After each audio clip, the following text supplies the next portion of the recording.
Baruch Spinoza.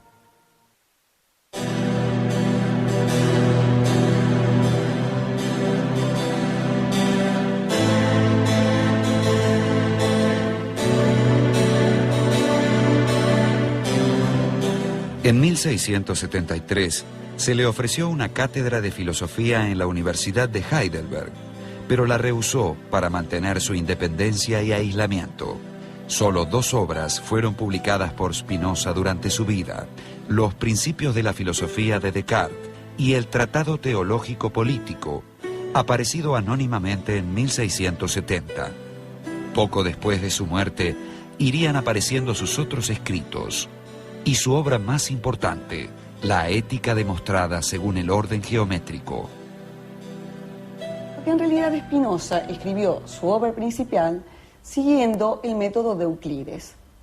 El método de Euclides parte de ciertos axiomas y de ciertas definiciones, y a partir de esas definiciones y de esos axiomas se van derivando, lógicamente, una serie de proposiciones a lo largo de las cuales se demuestran justamente esas definiciones y esos axiomas de los cuales se partió. Él dice que va a tratar de las pasiones y de los sentimientos humanos como si se tratara de líneas y de puntos. Entonces, la ética que funda Spinoza es una ética objetiva. Es una ética que es deducida justamente como se deducen las propiedades de un triángulo. Entonces, el amor intelectual, que es la figura, digamos, de Spinoza, o el elemento, digamos, donde culmina toda la ética de Spinoza, el planteo ético de Spinoza, es ese alcanzar la forma de conocimiento más perfecta por la cual yo veo toda la realidad surgiendo, digamos, cada cosa singular surgiendo, o como un modo, digamos, finito, y todas las cosas relacionadas entre sí, que en el fondo están surgiendo de ese ser divino que es Dios. Surgiendo obviamente necesariamente, constantemente en todo momento. E incluso me comprendo a mí mismo como una manifestación de Dios, y ese amor que yo tengo a esa fuente de la cual surjo, o a esa causa inmanente que es Dios, me doy cuenta que es Dios amándose a sí mismo.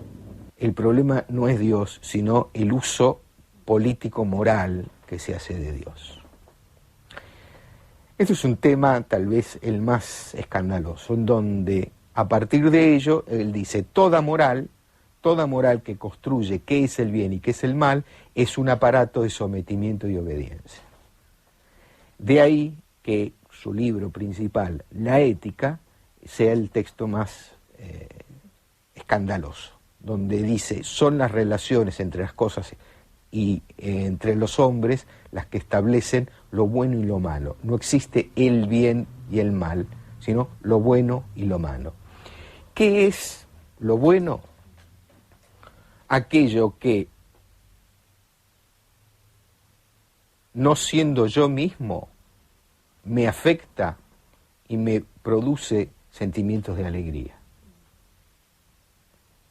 Me compone.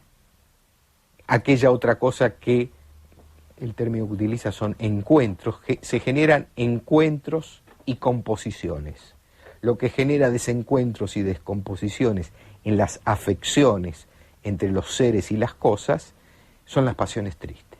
Spinoza, tanto en la ética como en su tratado político, hace una crítica muy fuerte a aquellos filósofos y teólogos que tratan a las pasiones humanas como si fueran pecados o vicios de una recta razón. Y lo que va a marcar Spinoza es que las pasiones son constitutivas de la naturaleza humana, que son tan naturales como las acciones. Y bueno, que solo sobre el reconocimiento de este carácter pasional, ineludible en todo hombre, es que efectivamente se va a poder acceder al conocimiento.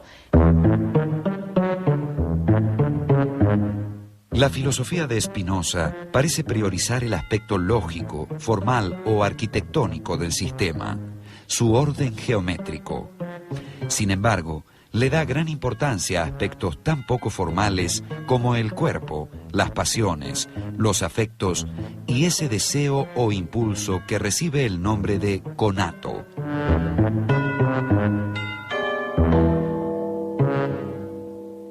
Concretamente dice Spinoza que todas las cosas particulares, todos los cuerpos particulares, justamente se encuentran en interconexión.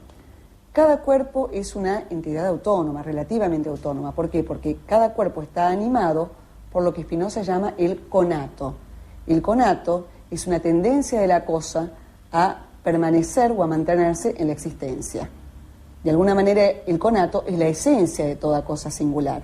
Es decir, según Spinoza, todas las cosas singulares, incluidos los hombres, tenemos o poseemos un conato.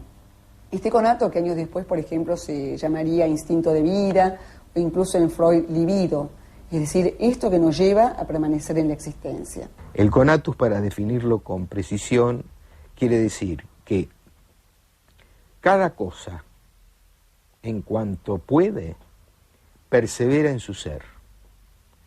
Es decir, para decirlo más fácilmente todavía, cada cosa, en la medida en que dependa de sí misma, quiere seguir siendo.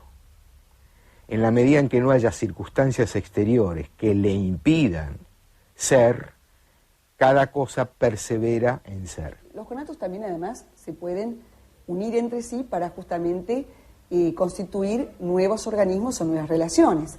Es más, va a decir Spinoza que si nosotros vamos subsumiendo los cuerpos, uniéndolos entre sí, entonces vamos a encontrar que, bueno, por ejemplo, en esta habitación estamos acá reunidos, entonces nosotros a su vez somos un cuerpo.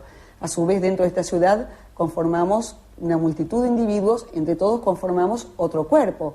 Y así, si nosotros vamos ascendiendo en la multitud de los cuerpos, llegamos justamente a la faz total del universo, es decir, a la configuración de todos los cuerpos. Existe el individuo, pero el individuo es la colectividad. Entre lo colectivo y lo individual no hay ninguna separación.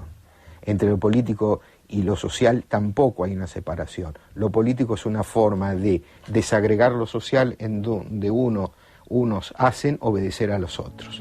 Para Spinoza, lo social debe pensarse como un encuentro que potencia el conato de los individuos. En vez de sostener, como el filósofo inglés Thomas Hobbes, que el hombre es el lobo del hombre, Spinoza entiende que cada hombre completa a los otros y es completado por ellos.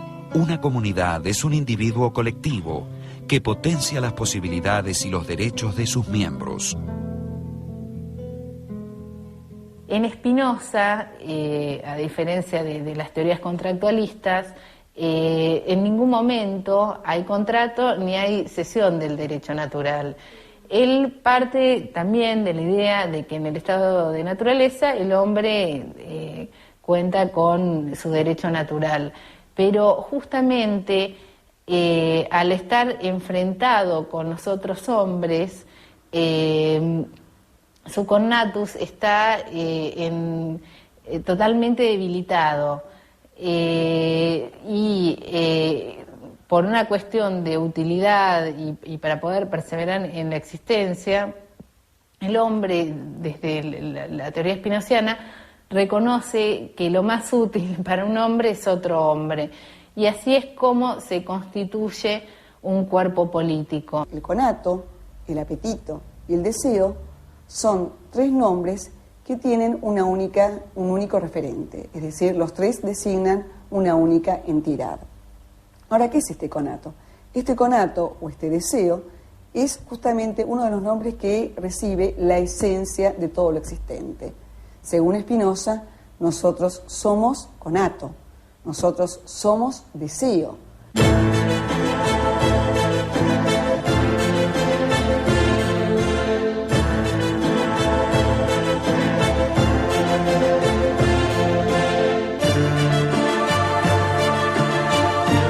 Baruch Spinoza falleció de tuberculosis en 1677. Solo tenía 44 años de edad. Su filosofía fue a la vez mística y racionalista, iluminista y religiosa. Ha influido a Georg Wilhelm Friedrich Hegel, a Sigmund Freud, a Gilles Deleuze y a muchos otros pensadores.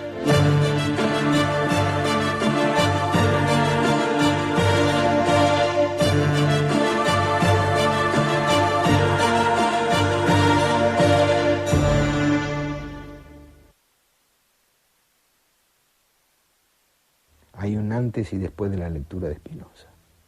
Podríamos decir, te da vuelta la cabeza. Pero al decir te da vuelta la cabeza, en términos espinocianos, te da vuelta el cuerpo.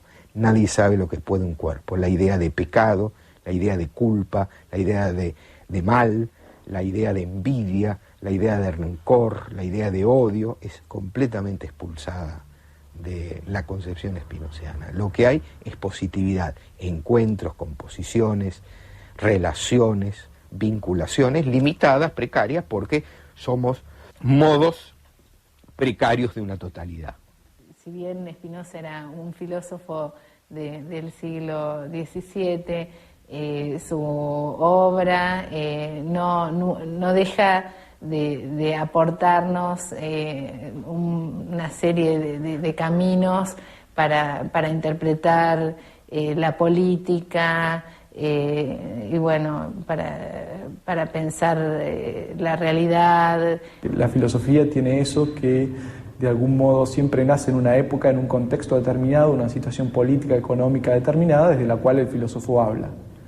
Pero al mismo tiempo tiene algo perenne que le permite perdurar en el tiempo y volver a hablar de él, y que en algunas cosas vuelva a conmover.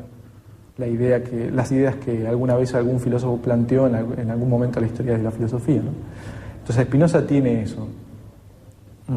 Uno puede volver a leerlo, y si bien hay mucho contexto en su obra también hay un valor que es eterno, por el cual uno lo puede traer de nuevo y hacer una lectura y encontrar algo interesante para el mundo contemporáneo. Uno puede pensar si acaso este programa de Spinoza no es demasiado ambicioso, es decir, pretender que nosotros veamos como seres finitos las cosas desde la especie de la eternidad, como la vería este Dios sustancial que Spinoza nos propone, tal vez quizás es una exigencia demasiado ardua.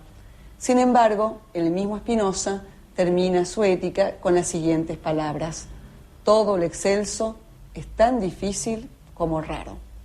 Esto es, él reconoce realmente que no es fácil lograrlo. Sin embargo, tenemos que intentar hacerlo.